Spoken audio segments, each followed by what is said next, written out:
কিতারে কলিমুদ্দিন কুর্তাই পিন্দিয়া কই যাস? সেরাটনো একটা পার্টি আছে, প্রধানমন্ত্রী আইব, ইতার লাগি কুর্তাই পিনছি।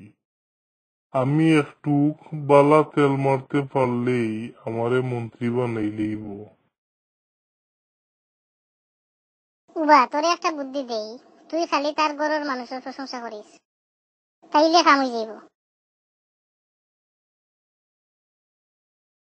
বুদ্ধিটা বালাই দিছস, আইসকই অ্যাপ্লাই করতাম হইব।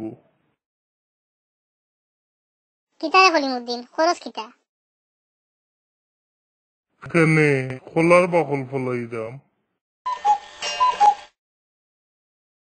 তে রাস্তাত ফলাস কেনে? রাস্তা তো হলেই ফলায়। বুঝছি, মন্ত্রী তোরেই বানানি লাগবো। তুই পারবে ফাইলার ব্যালট পেপার খালো ফলাইতে। তোর মতন দেশপ্রেমিক আসলেই আমরার দরকার।